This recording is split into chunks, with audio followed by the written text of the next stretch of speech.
Hello there, Mad Mike here, and today we're going to do another episode of Movie Spotlight.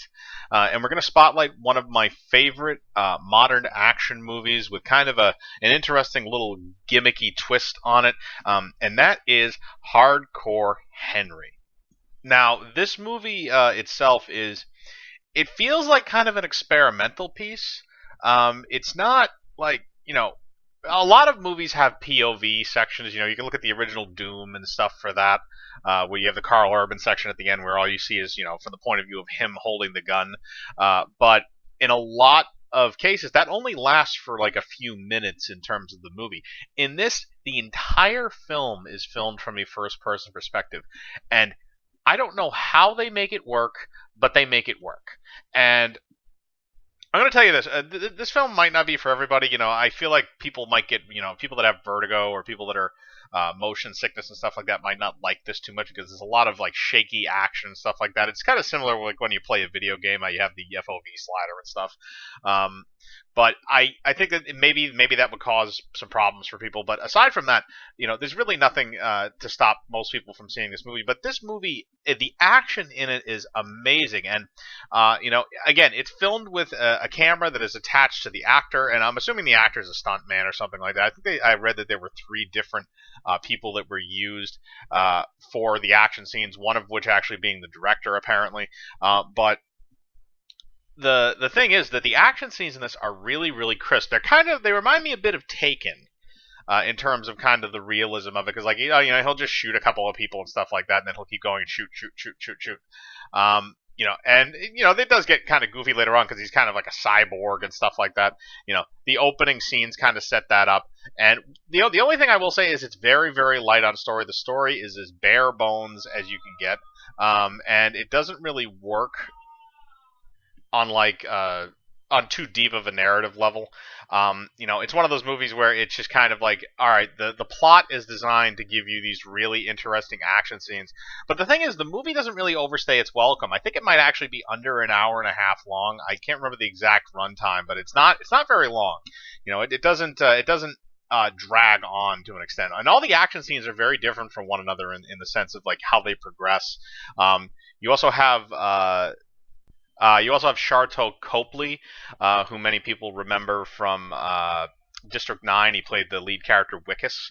And he honestly is really the only, I'd say, actual character we have in this movie. Even though we have an antagonist, and you have there's a female love interest that's supposed to be playing the main character's wife. It's still. And actually, Sam Roth has a very strange, or Tim Roth has a very strange cameo in this movie at the very beginning and the very end. I don't know how much they had to pay him for that, but other than that, Sharlto Copley kind of is the only other main character in the movie, and they kind of explain like what he does, and he's actually a really interesting character when you find out exactly how he kind of works and what his connection is to kind of the greater narrative of the story. But like the action scenes that they do are fucking amazing. The only thing that I will say is that the CGI in the movie is a little sometimes, but for the most part, it's very, very good. This guy Henry is so like he gets so messed up over the course of the movie, and action scene after action scene after action scene, but again, it doesn't get old. It doesn't get old like you would expect it to.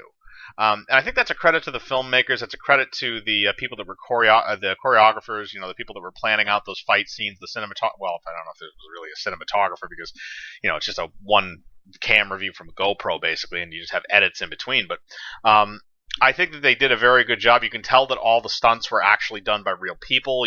Most of it was not CGI. A lot of it was, people actually, jumping off stuff and doing stuff and running across there's this interesting, like, little stunt where near the beginning, the main character climbs up the side of this building. And like I said, he probably has a harness or something on, I'd imagine. But, from the look of how he's actually climbing, it makes it look so real that he's actually, like, parkouring up the side of this building. And it's amazing. And again, that kind of this movie makes itself feel kind of cool and kind of sci-fi, but also very real in a good way. And that's one of the other reasons why I kind of like it is that it's kind of cool, but it's also kind of zany. Especially the Sharlto Copley character. Because he has a bunch of these like doppelgangers, basically. That there's some really really funny ones. There's like a one in a whorehouse who just like his whole thing is he just like does massive amounts of coke and screws hookers.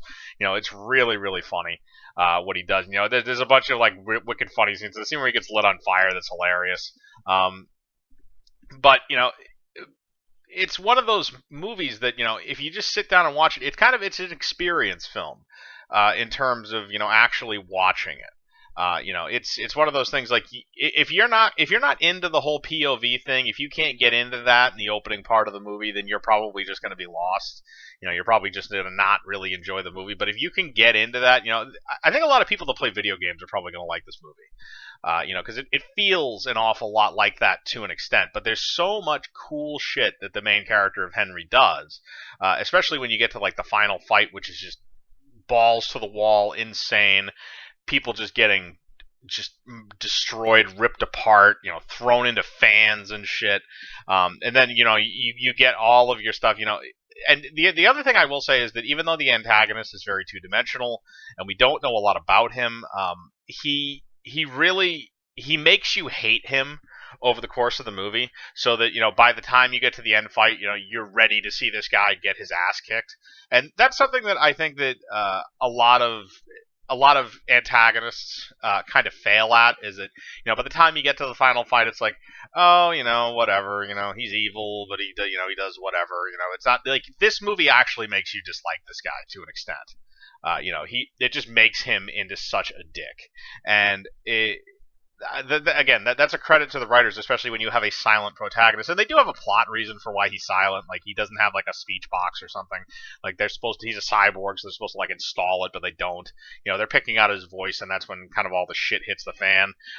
And I do kind of enjoy that to an extent. Again, it reminds me a bit of like a video game type of thing. Older Bethesda games and stuff like that, where the protagonist was silent. You just had like the written words and stuff. There is something kind of funny where like the protagonist kind of speaks with his hands, which is very funny. Certain scenes where he has to convey something.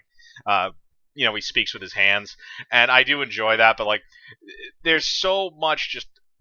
It's such an awesome movie from a perspective of like, this guy had this weird kind of quirky idea for a film, and they were actually able to get funding and execute it, and execute it well. And I'd be honestly, I don't even know if I'd want to see a sequel to this movie, just because I feel like it works perfectly on its own.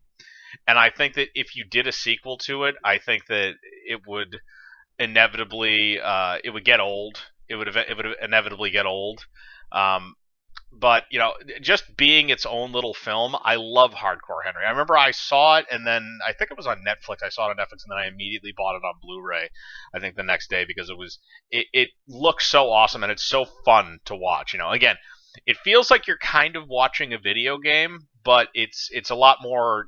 There's more story, there's more stuff going on, but it feels that way. So again, I think this movie is going to appeal to a lot of people that like video games. I think this movie is going to appeal to a lot of people that like really good action. People that are fans of kind of that POV view shot.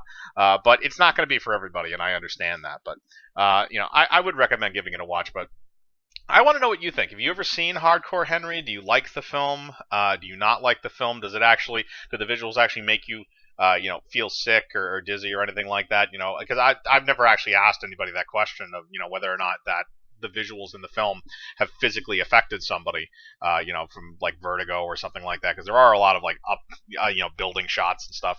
But I want to know your thoughts. So again, put them in the comments below. Hit the bell for notifications. Hit the like button. Subscribe, and remember, I live my life free of compromise. Do you?